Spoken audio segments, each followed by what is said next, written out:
नमस्कार दोस्तों, आप सभी का जो है ज्ञान तिलक आईएएस एकेडमी में स्वागत है। मैं रुपेश वर्मा आप सभी लोगों का स्वागत करता हूं। दोस्तों, जैसा कि आज हमारा नया टॉपिक स्टार्ट हो रहा है, नया सब्जेक्ट स्टार्ट हो रहा है, इंडियन ज्योग्राफी। पॉलिटी का जो है सारा वीडियो सिलेबस के अकॉर्डिंग कंप्लीट हो चुका है और जो है जैसा कि कई फ्रेंड्स के द्वारा, कई लोगों के द्वारा कमेंट्स भी किया गया कि ज्योग्राफी का क्लास जो है स्टार्ट करिए। हालांकि इकोनॉमिक्स की भी डिमांड हो रही थी, लेकिन जो है परीक्षा के दृष्टिकोण से अगर देखा जाएगा तो इंडियन ज्योग्राफी से जो है सबसे ज्यादा प्रश्न पूछे जाते हैं। तो आज दोस्तों, आज हम लोग पढ़ेंगे इंडियन ज्योग्राफी। इंडियन ज्योग्राफी में जो है अवस्थिति देखेंगे, अक्षांश देशांतर देखेंगे, पड़ोसी देश देखेंगे, याम्नोत्तर रेखा देखेंगे और राज्यों के संदर्भ में जो है डिस्कस किया जाएगा।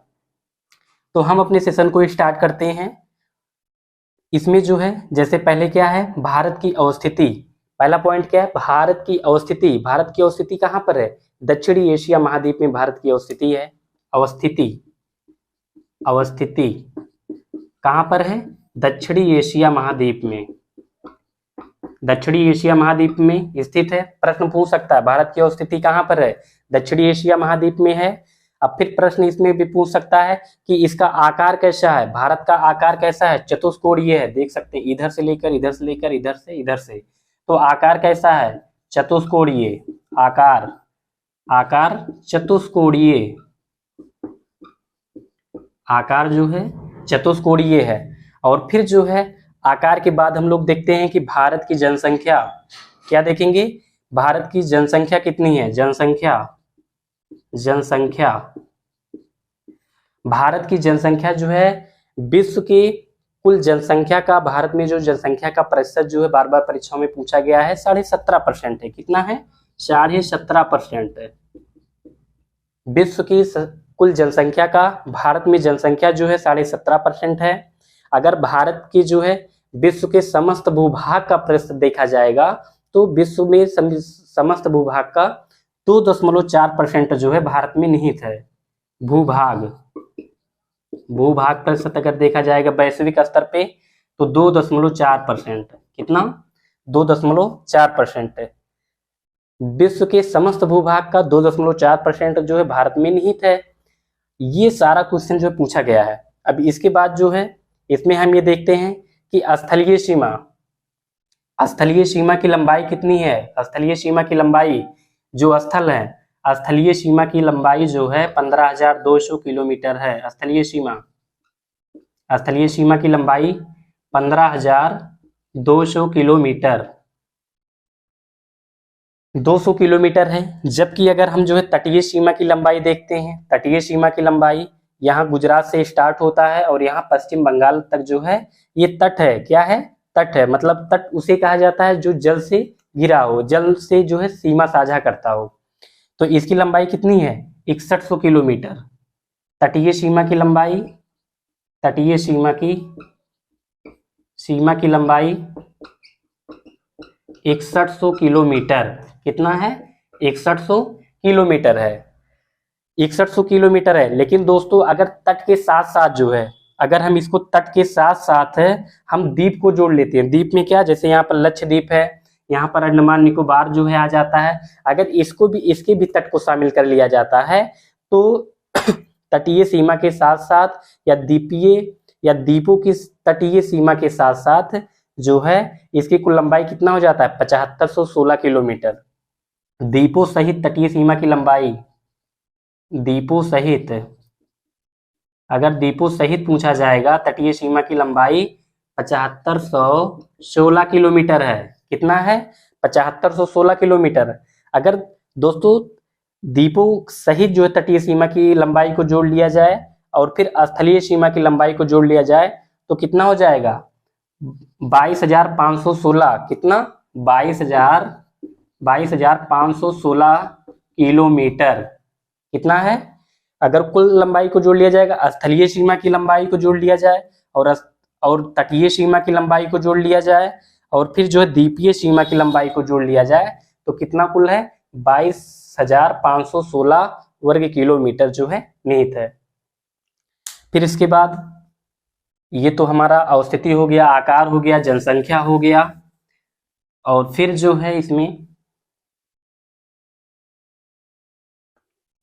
फिर इसके बाद हम लोग देखते हैं कि भारत, इसकी लंबाई को देखते हैं, भारत की लंबाई या भारत के जो संपूर्ण क्षेत्रफल की अगर देखते हैं, क्षेत्रफल, भारत का क्षेत्रफल, क्षेत्रफल, क्षेत्रफल कितना है, इसको याद करने का तरीका क्या है, 32 87 263, 32 याद कर लीजिए, 87 याद कर लीजिए और फिर 263 इसको लास्ट में, 32 87 263 वर्ग किलोमीटर, वर्ग किलोमीटर जो है क्या है कि संपूर्ण भारत का क्षेत्रफल, संपूर्ण भारत का क्षेत्रफल कितना है, 32 87 263 वर्ग किलोमीटर है, भारत का क्षेत्रफल है। लेकिन अगर क्षेत्रफल के बाद जो है इसमें देखा जाएगा, क्षेत्रफल के बाद जो है इसमें भारत के जो है, भारत के उत्तर से दक्षिण में, कहां से, उत्तर से दक्षिण में इसकी लंबाई कितनी है, उत्तर से मतलब जम्मू कश्मीर से लेकर यहाँ कन्याकुमारी तक इसकी लंबाई जो है 3214 किलोमीटर है। कितना, 3214, इसको रट डालिए, बहुत बार प्रश्न पूछा गया है। उत्तर से दक्षिण लंबाई जो है 3214 किलोमीटर। और फिर जो है दोस्तों इसमें फिर यहाँ से अगर गुजरात से लेकर अरुणाचल प्रदेश तक देखते हैं तो इसकी लंबाई कितनी है, 2933 किलोमीटर। यहाँ से यहाँ तक कितना है, 2900, मतलब पश्चिम से पूरब की ओर लंबाई 2933 किलोमीटर। ये हुआ तो हमारा जो है तट की लंबाई हो गया, और फिर जो है इसका उत्तर से दक्षिण की लंबाई हो गया, उत्तर से दक्षिण की लंबाई 3214 किलोमीटर है, गुजरात से अरुणाचल प्रदेश 2933 किलोमीटर इसका जो है विस्तार है। अगर देखा जाए, प्रश्न पूछा जाता है तो सबसे ज्यादा लंबाई कहाँ की है, उत्तर से दक्षिण में इसकी लंबाई 3214 है, जबकि पूरब की से यहाँ तक 2933 है, तो 3214 ज्यादा है। तो ये प्रश्न जो है कई बार परीक्षा में पूछा गया है। आप लोग जब प्रैक्टिस सेट सॉल्व करेंगे तो उसमें ये प्रश्न कई बार पूछा गया है। अब फिर इसके बाद हम देख लेते हैं, ये तो भारत का हो गया, लेकिन ये पूछा जाएगा कि भारत जो है किस गोलार्ध में स्थित है, गोलार्ध में, गोलार्ध है। जैसा कि दोस्तों आप लोग जानते हैं कि भारत जो है ये यहाँ पर क्या है, ये कर्क रेखा है, ये क्या है, कर्क रेखा है, कर्क रेखा 23.5 अंश, 23.5 अंश उत्तरी। तो यहाँ पर क्या है कि ये हमारा लंबाई हो गया, ये कर्क रेखा हो गया, ये क्या है, याम्नोत्तर रेखा, ये है क्या है, याम्नोत्तर रेखा।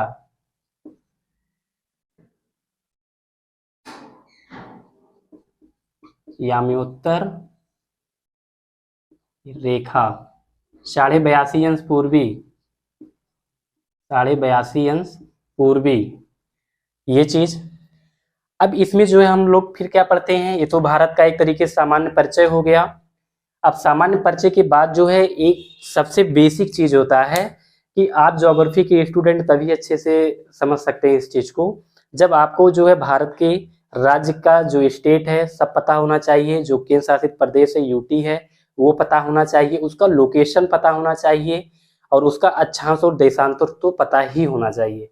तो पहले हम इसको ये आप लोग को बता देते हैं कि इसको याद करने का तरीका क्या है, राज्यों को आप कैसे याद कर सकते हैं। देखिए, सबसे पहले भारत को जो है 4 भागों में डिवाइड कर दीजिए। यहाँ से जम्मू कश्मीर से लेकर अरुणाचल प्रदेश, अरुणाचल प्रदेश से लेकर जो है यहाँ तमिलनाडु तक, और फिर यहाँ से लेकर फिर गुजरात, जम्मू कश्मीर से गुजरात, गुजरात से यहाँ तक। तो आपका कितना हो गया, 1 भाग ये हो गया, 2 भाग हो गया, और फिर ये एक तरीके से 3 भाग हो गया, फिर ये 4 भाग हो गया। आप इसको 4 भाग में डिवाइड कर दिए। 4 भाग में डिवाइड करने के बाद जो है इसको आप देखिए, जैसे यहाँ पर जम्मू और कश्मीर, जम्मू कश्मीर जो था पहले एक तरीके से भारत का राज्य था, लेकिन 31 अक्टूबर 2019 को इसका पुनर्गठन करके इसे केंद्र शासित प्रदेश बना दिया गया। किसे, जम्मू और कश्मीर एवं लद्दाख को केंद्र शासित प्रदेश के अंतर्गत शामिल किया गया है। अगर वर्तमान में देखा जाएगा तो जो है कितने हैं, इसमें 28 राज्य हैं, 8 केंद्र शासित प्रदेश हैं। अब इसमें देख सकते हैं इसको याद करने का तरीका, ऊपर यहाँ तो जम्मू कश्मीर और लद्दाख केंद्र शासित प्रदेश हो गया, और हमारा यहाँ पर क्या है, यहाँ पर जो है हम नीलो ब्लू का भी इस्तेमाल करते हैं यहाँ पे। पहले हम केंद्र शासित प्रदेश को देख लेते हैं। जम्मू हो गया, कश्मीर हो गया, लद्दाख हो गया। तो केंद्र शासित प्रदेश क्या है, जम्मू कश्मीर हो गया, लद्दाख हो गया ये। और फिर यहाँ पर क्या है, चंडीगढ़ है और फिर दिल्ली स्थित है। फिर इसके बाद हम यहाँ पर आएंगे, यहाँ पर जो है दादर नागर हवेली और दमन और दीव, इसको अब एक कर दिया गया। पहले दादर नागर हवेली अलग था, दमन दीव अलग था, लेकिन अब इसको क्या कर दिया गया है, इसको जो है अलग कर दिया गया, सॉरी एक कर दिया गया है। दमन और दीव और दादर नागर हवेली को जो है एक कर दिया गया है। फिर यहाँ पर कावरती आ जाता है, कावर लक्षद्वीप आ जाता है, लक्षद्वीप की राजधानी कावरती है। और फिर यहाँ पर अंडमान निकोबार द्वीप समूह आ जाता है। पोर्ट ब्लेयर जो है किसकी राजधानी है, जो है अंडमान निकोबार की राजधानी है। और लक्षद्वीप की राजधानी क्या है, ये जो है कावरती है। बाकी ये चंडीगढ़ हो गया और ये अपना केंद्र शासित प्रदेश भी हुआ लोकेशन मैप में। और इसके साथ अब हम बताते हैं कि राज्य कैसे आप लोग को तैयार करना है। पहले आप जम्मू कश्मीर को, यहाँ तो केंद्र शासित हो गया। फिर यहाँ पर क्या है, हिमाचल प्रदेश है, हिमाचल प्रदेश के बाद उत्तराखंड है, उत्तर प्रदेश है, सिक्किम है। और सिक्किम के बाद जो है यहाँ पर क्या आ जाता है, अरुणाचल प्रदेश। यहाँ पर आपका कितना आ गया, 5-6 राज्य यहाँ पर आ गए कि जो हमको रट डालना है। इसको एक एक शब्द रटा होना चाहिए इसमें से, राज्य और केंद्र शासित प्रदेश और ये सब तो बिल्कुल रटा होना चाहिए। और फिर अगर हम यहाँ से इधर देखते हैं तो हमारा इधर से क्या होगा, यहाँ से जैसे पंजाब हो गया, राजस्थान हो गया, गुजरात हो गया, 3 राज्य जो है इधर मिल रहे हैं। और फिर अगर हम यहाँ पर देखते हैं यहाँ से यहाँ तक, तो यहाँ पर क्या होगा भाई, महाराष्ट्र है। फिर महाराष्ट्र के बाद फिर क्या है कि यहाँ पर बीच में गोवा पड़ जाता है, फिर कर्नाटका पड़ जाता है, फिर केरला पड़ जाता है नीचे यहाँ पे। फिर यहाँ पर तमिलनाडु पड़ जाता है, तमिलनाडु से फिर यहाँ पर क्या पड़ जाएगा, यहाँ पर तमिलनाडु है। फिर यहाँ पर आंध्र प्रदेश है, यहाँ उड़ीसा है। और आंध्र प्रदेश के ऊपर अब उससे अलग हो गया है, तो यहाँ पर क्या है, एक तरीके से तेलंगाना। 14 जून 2014 को इसका भी गठन किया गया। और ये तो आपका तटीय हो गया, तटीय आपका हो गया। लेकिन इसके बाद अब हम क्या पढ़ेंगे कि 7 सिस्टर्स है, इसको पढ़ेंगे राज्य को। यहाँ पर क्या है, अरुणाचल प्रदेश है, नागालैंड है, मणिपुर है, मिजोरम है। और फिर जो है यहाँ पर आपका त्रिपुरा आ जाता है, फिर यहाँ पश्चिम बंगाल आ जाता है। आपका क्या हुआ, एक तरीके से तट वाला जो है कंप्लीट हुआ, बचा बीच वाला भाग। तो बीच वाले में हमारा क्या छूटा है, यहाँ पर एक हरियाणा छूटा था, मध्य प्रदेश छूटा था, छत्तीसगढ़, झारखंड, ये तो उड़ीसा हो ही गया था। फिर यहाँ पर जो है मेघालय पड़ जाता है, असम पड़ जाता है। और फिर जो है ऐसे ऐसे आपका एक तरीके से राज्य तैयार हो जाता है। तो आप लोग जो है राज्य को रट डालिएगा, इसको समझ लीजिएगा। और एक एटलस ले लीजिए, एटलस फिलहाल हर ज्योग्राफी के स्टूडेंट के पास होता है। और फिर इसके बाद हमारा जो है इसमें आता है कि जो है भारत के पड़ोसी देश को हम देख लेते हैं। हमारा तो ये हुआ भारत के पड़ोसी देश के संदर्भ में। जैसे इसमें देखते हैं कि जो है भारत का पड़ोसी देश कौन सा है, यहाँ से देख सकते हैं कि जम्मू कश्मीर से लेकर गुजरात तक जो है, जम्मू कश्मीर से लेकर गुजरात तक, यहाँ तक किसका वो है, सीमा साझा करता है पाकिस्तान। कौन साझा करता है, पाकिस्तान, इसको देख सकते हैं पाकिस्तान। तो भारत का पड़ोसी देश कौन सा है, पाकिस्तान है। और अफगानिस्तान जो है देख सकते हैं यहाँ से लेकर यहाँ तक थोड़ा सा 106 किलोमीटर जो है अंतरराष्ट्रीय सीमा का साझा करता है भारत से। सबसे कम सीमा का साझा कौन करता है, प्रश्न पूछा गया है, अफगानिस्तान 106 किलोमीटर। और पाकिस्तान देख सकते हैं ये साझा कर रहा है। फिर यहाँ पर चाइना जो है भारत का पड़ोसी देश है, ये जो है जम्मू कश्मीर से लेकर जो है देख सकते हैं यहाँ पर जो है मणिपुर तक। फिर उसके बाद भारत का पड़ोसी देश यहाँ पर म्यांमार पड़ जाता है। फिर भारत का पड़ोसी देश बांग्लादेश पड़ जाता है। ये क्या हुआ, नेपाल और भूटान हुआ। अगर ये आ जाता है कि भारत के कितने पड़ोसी देश हैं, तो आप इसमें बता सकते हैं कि जो है पाकिस्तान, अफगानिस्तान, चाइना, नेपाल, भूटान, म्यांमार और बांग्लादेश। कितने हो गए आपके, जो है नीचे से स्टार्ट करिए, पाकिस्तान हुआ, अफगानिस्तान हुआ, चाइना हो गया, नेपाल, भूटान और फिर म्यांमार और बांग्लादेश। ठीक, तो ये आपके पड़ोसी देश हो गए। लेकिन अगर हम इसी पड़ोसी देश के साथ साथ हम ये पढ़ लें कि जो पड़ोसी देश हैं ये किस रेखा से अलग होते हैं। जैसे हम पहला देख लेते हैं कि पाकिस्तान, पाकिस्तान और भारत के मध्य क्या है, पाकिस्तान और भारत के मध्य जो है कौन सी रेखा सीमा रेखा का निर्धारण करती है, प्रश्न पूछा गया है। तो कौन सी सीमा रेखा जो है निर्धारण करती है भारत और पाकिस्तान के मध्य, रेड क्लिफ। क्या है, भारत पाकिस्तान, भारत पाकिस्तान जो है सीमा रेखा का निर्धारण कौन करता है, रेड क्लिफ, रेड क्लिफ। जैसा कि दोस्तों अगर इसके इतिहास को हम देखते हैं तो रेड क्लिफ जो है क्या थे, ये जो है रेड क्लिफ 1947 ईस्वी में जो है रेड क्लिफ के द्वारा इसका जो है वो किया गया था, निर्धारण किया गया था। ये तो भारत पाकिस्तान हो गया। और अफगानिस्तान और भारत, यहाँ देख सकते हैं अफगानिस्तान और भारत के मध्य सीमा रेखा का निर्धारण कौन करता है, किस नाम से जाना जाता है, उसे डूरंड रेखा। डूरंड रेखा जो है भारत और पाकिस्तान के मध्य सीमा रेखा का निर्धारण करती है। बार बार प्रश्न पूछा गया है, भारत और अफगानिस्तान, अफगानिस्तान के मध्य सीमा रेखा का निर्धारण जो है डूरंड, डूरंड, डूरंड करता है। और फिर जो है इसे डूरंड रेखा, ये भी जो है कह सकते हैं कि जो सीमा रेखाओं का निर्धारण होता है या प्राकृतिक भी होता है, कृत्रिम भी होता है और अध्यारोपित भी होता है। जैसा कि आप एग्जाम्पल के तौर पर देख सकते हैं, पाकिस्तान है या फिर चाइना, चाइना को ले लेते हैं।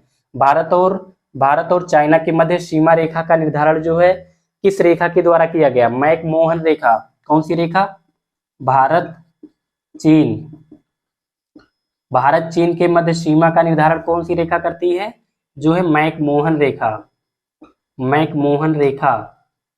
बार बार प्रश्न पूछा गया है, ये हुआ।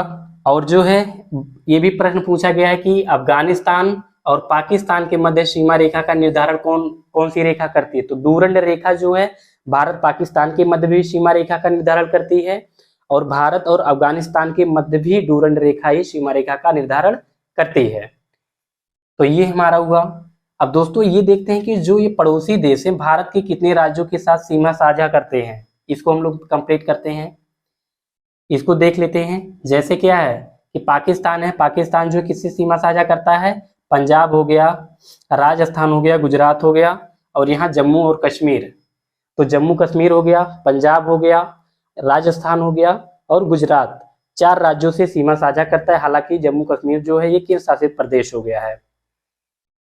और फिर चाइना को अगर हम देखते हैं, चाइना को अगर देखते हैं तो यहाँ से लेकर जितने भी राज्य पड़ जाते हैं, जैसे यहाँ पर जम्मू कश्मीर और लद्दाख हो गया, हिमाचल प्रदेश हो गया, उत्तराखंड हो गया, सिक्किम हो गया और फिर जो है सिक्किम के बाद यहाँ पर जो है अरुणाचल प्रदेश, नागालैंड, मणिपुर, ये सब जो है सीमा इसके साथ साझा करता है। अब फिर बांग्लादेश को अगर देख लेते हैं तो बांग्लादेश के साथ भी सीमा साझा कर रहे हैं। नेपाल, भूटान को अगर देखते हैं, या फिर जो है प्रश्न यहाँ से ऐसा पूछा गया है कि भारत के कितने राज्य हैं जो एक से अधिक पड़ोसी देश के साथ सीमा साझा करते हैं, एक से अधिक। तो इसमें क्या बताएंगे, जैसे जम्मू कश्मीर है तो जम्मू कश्मीर जो है देख रहे हैं पाकिस्तान के बाद पाकिस्तान के साथ सीमा साझा कर रहा है, अफगानिस्तान के साथ भी सीमा साझा कर रहा है और यहाँ पे चाइना के साथ भी सीमा साझा कर रहा है। तो जम्मू और कश्मीर जो है अफगानिस्तान, पाकिस्तान और चाइना के साथ सीमा साझा करता है। सिक्किम को देख लेते हैं।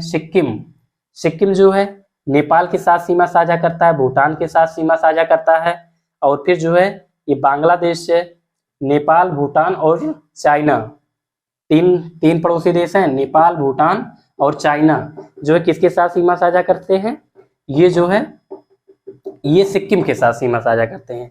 लेकिन दोस्तों अगर देखा जाएगा यहाँ पे त्रिपुरा जो है एक तरीके से प्रश्न पूछा गया है कि भारत का वह कौन सा राज्य है जो तीनों तरफ से जो है क्या है कि अंतरराष्ट्रीय देश से घिरा हुआ है। तो बांग्लादेश से देख सकते हैं त्रिपुरा जो है चारों तरफ से घिरा हुआ है। ये आपका कंप्लीट हुआ। अब इसके बाद जो है हम देख लेते हैं, इसके बाद हम इसमें नेक्स्ट टॉपिक देखते हैं कि जैसे जनसंख्या अगर देखा जाएगा, जनसंख्या देखते हैं तो जनसंख्या में सिक्किम जो भारत में सबसे कम जनसंख्या कहाँ पाया जाता है, सिक्किम में पाया जाता है।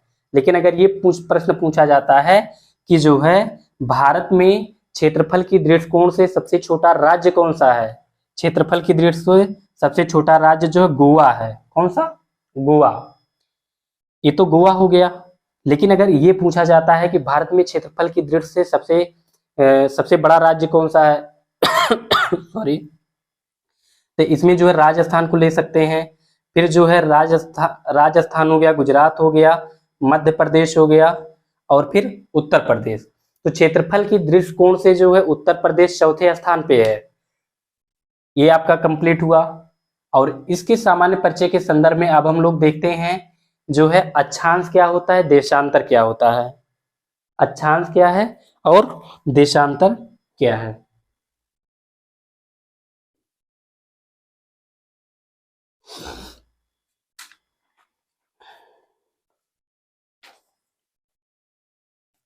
अक्षांश क्या है, देशांतर क्या है, हम लोग इसको देखते हैं। अक्षांश और देशांतर। अक्षांश किसे कहा जाता है, देशांतर किसे कहा जाता है, ये चीज अगर इसको जो है अगर हम भौगोलिक दृष्टिकोण से देखते हैं, भौगोलिक भाषा के अनुसार देखते हैं, तो अक्षांश किसे कहा जाएगा कि जो है किसी केंद्र से जो कोणीय दूरी खींची जाती है उसी को ही एक तरीके से अक्षांश कहा जाता है। या अक्षांश को हम ऐसे भी कह सकते हैं कि हम ग्लोब बना लेते हैं, ये ग्लोब है और फिर जो है ये 0 अंश है विषुवत रेखा, इसी को भूमध्य रेखा भी कहा जाता है। भूमध्य रेखा 0 अंश क्या है, भूमध्य। भू मतलब पृथ्वी, मध्य मतलब पृथ्वी को, मतलब ऐसी रेखा जो पृथ्वी को 2 बराबर भागों में बांटती है उसी को क्या कहा जाता है, भूमध्य रेखा कहा जाता है। या इसी को विषुवत रेखा भी कह सकते हैं। तो इसमें जो है अक्षांश किसे कहा जाता है, अक्षांश किसे कहा जाता है, मतलब जो है अक्षांश रेखा ऐसी काल्पनिक रेखा होती है जो पूरब से पश्चिम की ओर, ये क्या है, ये पूरब है, इधर क्या है, ये पश्चिम है। तो पूरब से पश्चिम की ओर खींची जाने वाली काल्पनिक रेखा को क्या कहते हैं, अक्षांश कहा जाता है। या कह सकते हैं कि पृथ्वी के केंद्र से खींची गई कोणीय दूरी को जो है अक्षांश कहा जाता है। ये तो हमारा अक्षांश स्पष्ट हुआ। और ये जो 0 अंश है देख सकते हैं, 0 अंश विषुवत रेखा है या भूमध्य रेखा है या पृथ्वी को 2 बराबर भागों में बांटती है। अब जब पृथ्वी को 2 बराबर भागों में बांटती है तो इसमें कह सकते हैं कि जो है 0 अंश के उत्तरी भाग को उत्तरी गोलार्ध कहा जाता है। क्या है इसमें, 0 अंश के उत्तरी भाग को उत्तरी गोलार्ध कहा जाता है और 0 अंश के दक्षिणी भाग को दक्षिणी गोलार्ध कहा जाता है। तो ये तो हमारा गोलार्ध स्पष्ट हुआ। अब इसमें हम लोग को ये देखना है कि ये जो अक्षांश रेखाएं होती हैं ये जो है कितने, इनके बीच की दूरी कितनी होती है। जैसे एक अक्षांश रेखा है तो उसके अंश कितनी अंश का होता है, इसके मध्य की दूरी कितनी होती है, ये दूरी कहाँ पर अधिक बढ़ जाता है, कहाँ पर घट जाता है। तो जैसे देख सकते हैं हम, ये 0 से लेकर जो है जो अक्षांश रेखाएं होती हैं ये 0 से 90 अंश तक उत्तरी गोलार्ध है। तो 0 से 90 अंश तक, 0 से ये 90 अंश तक और फिर इधर 0 से 90 अंश तक, 0 से 90 अंश तक। अब दोस्तों हमको ये समझना है, अगर ये प्रश्न पूछ लेता है कि भारत की अक्षांश रेखा जो है ये कितनी है, तो इसमें आप कटिबंध भी हम आगे फिलहाल सिलेबस के हिसाब से हमारा टॉपिक जैसे चलेगा वैसे वैसे ये चीज स्पष्ट होते चला जाएगा, सारा कंसेप्ट क्लियर होते चला जाएगा। इसीलिए आज के क्लास में हम सिर्फ और सिर्फ बेसिक पर जो है फोकस कर रहे हैं, जो बेसिक चीज है, अक्षांश, देशांतर, ये सब। तो इसमें क्या बताएं हम कि 0 से 90 अंश तक जो है ये उत्तरी गोलार्ध है। तो इसमें जैसे देख सकते हैं कोई उष्ण कटिबंध होता है, उपोष्ण कटिबंध होता है, शीतोष्ण कटिबंध होता है, शीत कटिबंध होता है। तो इसके कटिबंध कितने होते हैं, 4 कटिबंध होते हैं। जैसे 0 से 10 हो गया, 10 से 30 हो गया, 30 से 45 हो गया, 45 से 60 हो गया, 60 से 90 हो गया। ये क्या है, ये कटिबंध हो गया हमारा। लेकिन दोस्तों हमको ये समझना है कि जो अक्षांश रेखाएं होती हैं टोटल 180 होती हैं। कितना, कुल अक्षांश रेखा जो होती है, कुल अक्षांश रेखा जो होती है ये जो है ये 180 होता है। और दोस्तों एक चीज और, इसके मध्य में जो डिस्टेंस होता है वो 111 किलोमीटर होता है। कितना होता है? इसके मध्य में 111 किलोमीटर, 111 किलोमीटर। मतलब एक अक्षांश रेखा दूसरे अक्षांश रेखा के समानांतर होता है और यह पूरब से पश्चिम की ओर खींची जाती है। इसके मध्य की दूरी जो होती है 111 किलोमीटर होता है। और फिर अगर इसको देखा जाएगा, टोटल अक्षांश जो होता है 180 अंश होता है। तो इसमें जो है टोटल 180 अंश कैसे होता है?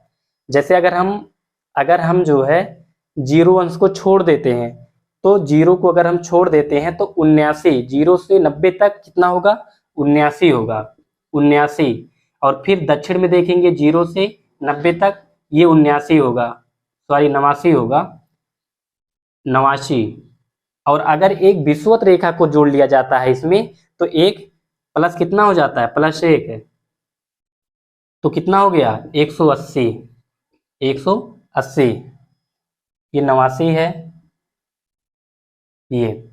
तो इसमें भी अगर जोड़ लिया जाएगा एक एक, तो कितना हो जाएगा? 180 अंश हो जाएगा। अब इसमें तो हमारा ये अक्षांश स्पष्ट हो गया किसे कहा जाता है, और फिर इसके बीच की दूरी क्या होती है, कटिबंध क्या होता है, और फिर जो है इसमें भूमध्य रेखा क्या होता है, उत्तरी गोलार्ध किसे कहा जाता है, दक्षिणी गोलार्ध, ये हमारा स्पष्ट हुआ। लेकिन प्रश्न अब ये उठता है कि जो भारत है ये किस गोलार्ध में स्थित है, किस अक्षांश पर स्थित है, इसको अब हम लोग देखते हैं।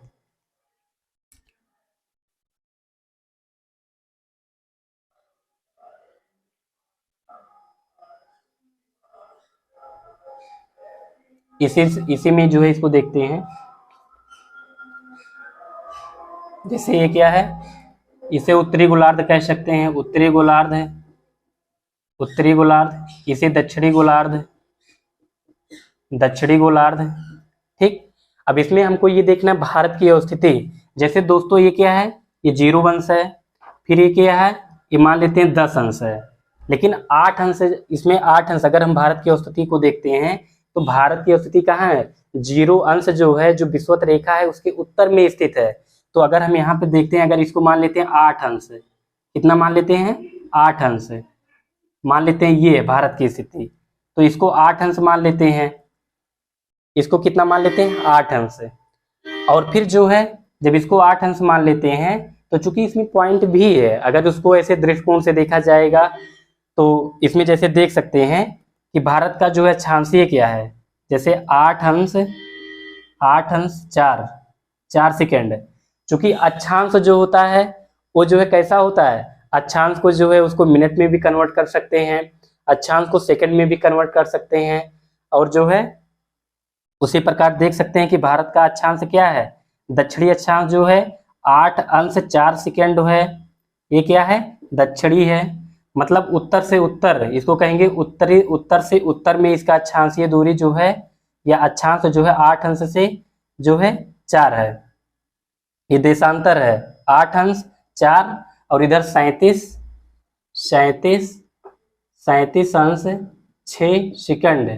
ये क्या है? ये उत्तरी है। और अगर गुजरात के पास यहाँ पर देखते हैं तो गुजरात के पास क्या होगा, यहाँ पर 68 और 68 अंश 7 मिनट जो है, ये इसका क्या हो गया, ये गुजरात के पास अवस्थिति है। अगर यहाँ पर हम लोग देख लेते हैं अरुणाचल प्रदेश के पास जो है 97 अंश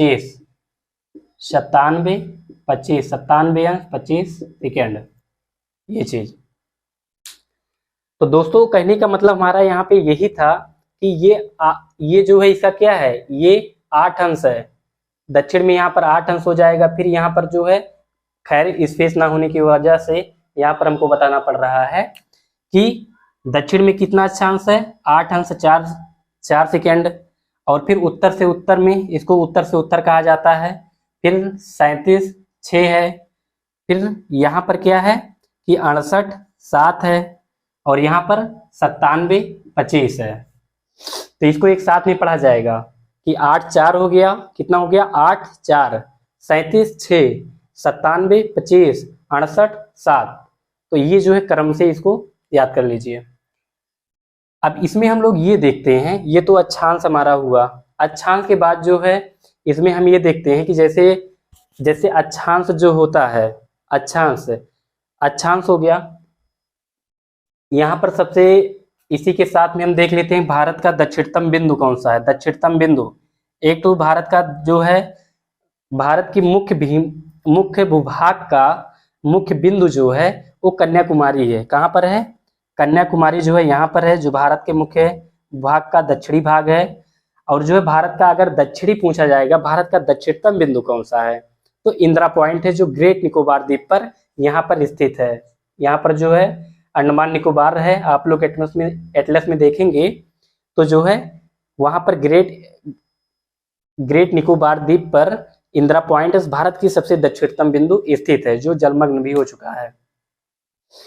तो यहाँ पर क्या है, ये जो है कन्याकुमारी हो गया, कन्याकुमारी, कन्याकुमारी ये भारत का सबसे दक्षिणी भाग है। लेकिन दक्षिणतम बिंदु को पूछा जाता है तो इंदिरा पॉइंट को हम लोग बताएंगे। किसको बताएंगे? इंदिरा पॉइंट को।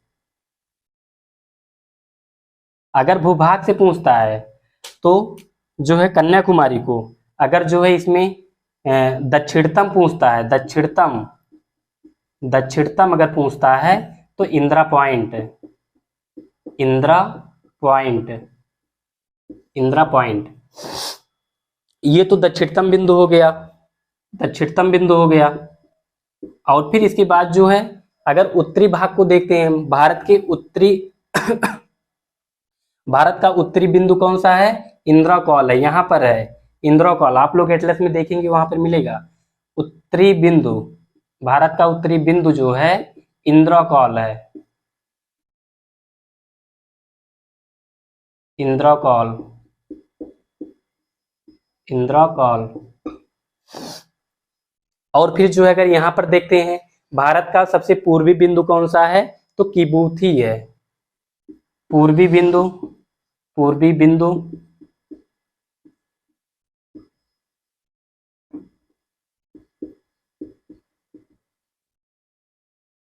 किबूथू या किबूथी भी कुछ लोग कहते हैं।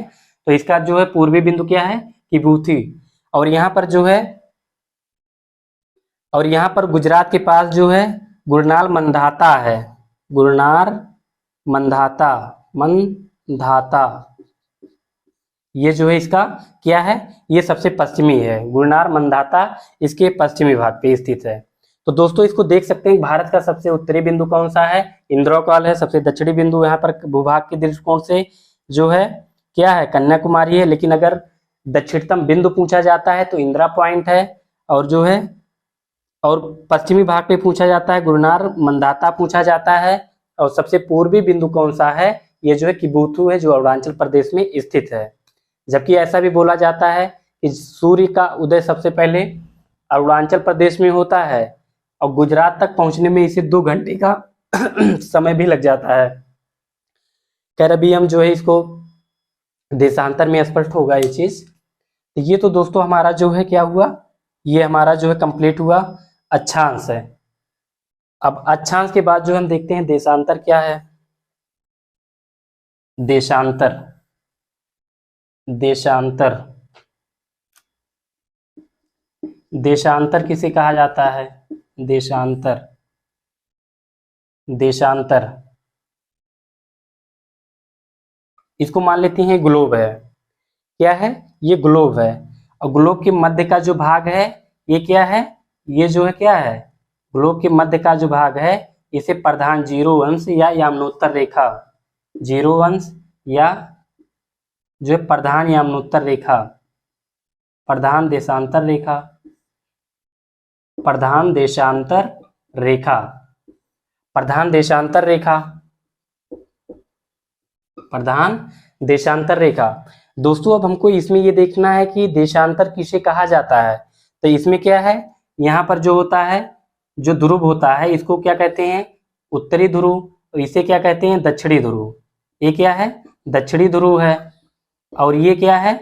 ये जो है उत्तरी ध्रुव है, उत्तरी ध्रुव है। तो अब इसमें पढ़ना है हमको देशांतर। देशांतर किसे कहा जाता है? तो उत्तरी ध्रुव को दक्षिणी ध्रुव से मिलाने वाली काल्पनिक रेखा को जो है देशांतर कहा जाता है। मतलब ऐसी रेखा जो उत्तरी ध्रुव को, मतलब जो उत्तरी ध्रुव को दक्षिणी ध्रुव से मिलाती हो, उसे देशांतर रेखा कहते हैं। जो देशांतर रेखा होता है इसके मध्य की दूरी, जैसा कि देख सकते हैं ये ये ये ये तो दोस्तों इसमें देख सकते हैं कि देशांतर रेखाएं जो होती हैं एक दूसरे के समानांतर तो होती हैं, एक दूसरे के लंबवत होती हैं, लेकिन इसमें क्या है, इनके मध्य की जो दूरी होती है 133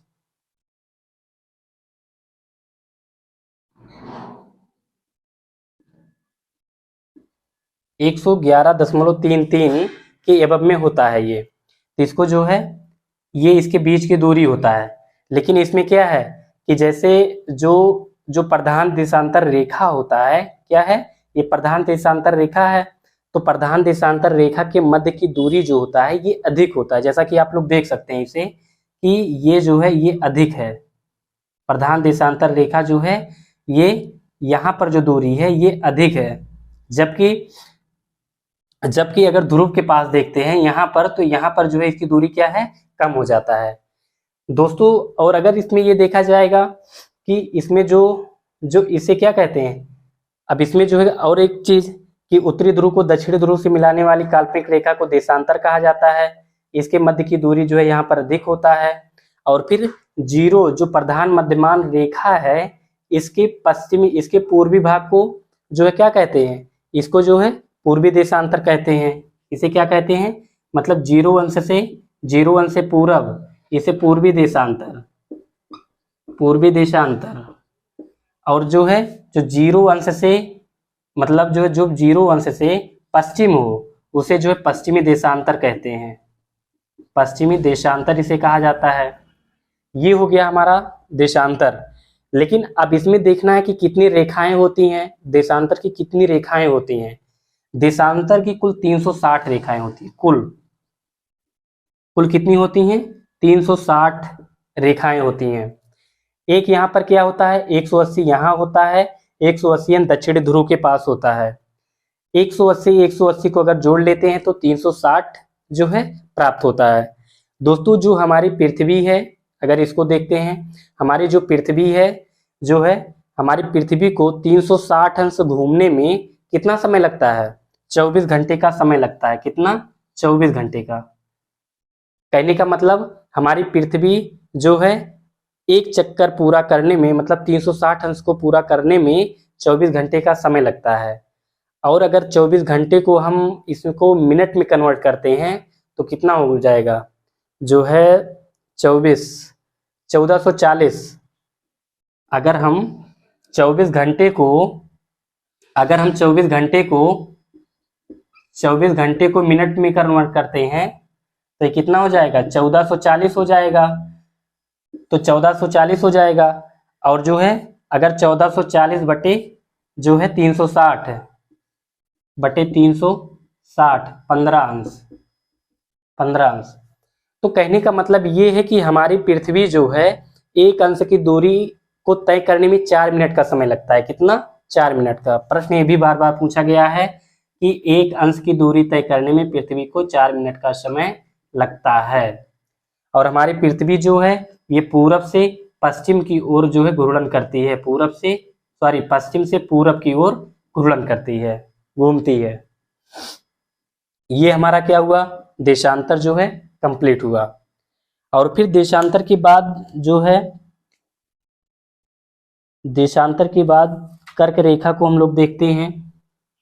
कर्क रेखा, कर्क रेखा, कर्क रेखा। अब इसमें सीधे सीधे प्रश्न पूछा गया है कि जो कर्क रेखा है, जैसे कि विषुवत रेखा जो है यहाँ से गुजरा है, तो हमने भी बताया। और कर्क रेखा जो है ये भारत के लगभग मध्य से होकर जो है गुजरा है, भारत के मध्य से। प्रश्न बार बार ये पूछा गया है कि जो है भारत के कितने राज्यों से होकर कर्क रेखा गुजरती है। क्या पूछा गया है, भारत के कितने राज्यों से होकर कर्क रेखा गुजरती है। तो भारत के 8 राज्यों से होकर कर्क रेखा गुजरती है। कर्क रेखा कितने राज्यों से गुजरती है, 8 राज्यों से होकर, 8 राज्यों से होकर गुजरती है। अब ये 8 राज्य कौन से हैं, 8 राज्य में जैसे आपका इसमें राजस्थान हो गया, गुजरात हो गया, मध्य प्रदेश हो गया, और फिर छत्तीसगढ़ हो गया, झारखंड हो गया, और फिर त्रिपुरा हो गया, और पश्चिम बंगाल हो गया, मिजोरम हो गया। तो इसको हम देख सकते हैं कि ये क्या हो गया, ये राजस्थान है, यहाँ पर ये लग रहा है, और फिर ये क्या है, ये गुजरात है, देख सकते हैं, ये गुजरात हो गया, ये राजस्थान हो गया, ये मध्य प्रदेश हो गया, और यहाँ पर छत्तीसगढ़ है, ऊपर झारखंड है, और फिर यहीं पर पश्चिम बंगाल है, और यहाँ पर जो है त्रिपुरा आपका पड़ जाता है, और फिर यहाँ पर जो है आपका मिजोरम पड़ जाता है। क्या पड़ जाता है, मिजोरम। तो आपका कितना हो गया, गुजरात हो गया, राजस्थान हो गया, मध्य प्रदेश हो गया, छत्तीसगढ़, झारखंड, पश्चिम बंगाल, त्रिपुरा, मिजोरम। तो भारत के 8 राज्यों से होकर कर्क रेखा जो है गुजरती है। कर्क रेखा को कितने अंश से जो है इंगित किया जाता है, 23.5 अंश से इसको इंगित किया जाता है।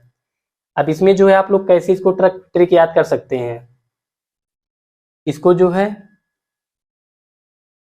और फिर इसमें अगर याम्नोत्तर रेखा को देख लिया जाए, याम्नोत्तर रेखा को, तो भारत की जो याम्नोत्तर रेखा है, याम्नोत्तर रेखा 82.5 अंश पूर्वी देशांतर है। कितना है, 82.5 अंश पूर्वी देशांतर है।